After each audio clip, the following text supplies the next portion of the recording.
In today's video, I'm going to teach you how to use speaker notes in Google Slides. Whether you're working on a class project, a business presentation, or just something to share ideas with friends, Google Slides is an incredibly versatile tool.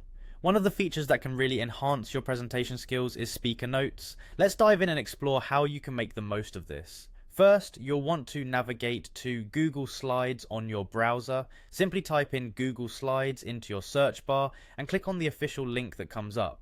This is where you'll manage all your presentations, so it's a good idea to bookmark this page if it's frequently used in your workflow. Once there, ensure that you're signed in to your Google account.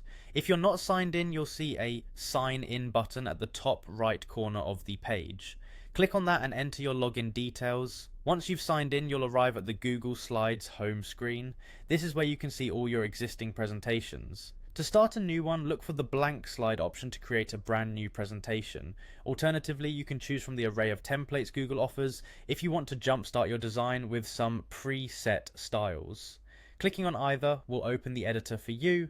With your new presentation open, now let's talk about how to access the speaker notes. Look towards the top right area of the screen. You will see a drop down arrow next to the slideshow button. Click on this arrow and you will have a few options. You're going to select Start Slideshow with Speaker Notes and Audience Q&A.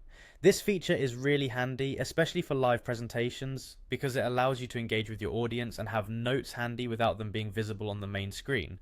After you've selected that option, turn your attention to the bottom panel of your presentation screen. Here you'll find an area labeled as Speaker Notes.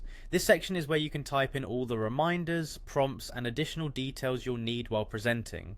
These notes will be visible to only you during the slideshow, providing a perfect space for any extra details you'd like to share or remind yourself without cluttering the slides themselves. And there you have it, a step-by-step guide to using speaker notes in Google Slides. Experiment with this feature to make your presenting smoother and more engaging. With a bit of practice, you'll be able to maintain eye contact with your audience and have all the information you need right at your fingertips. Thanks for watching and happy presenting.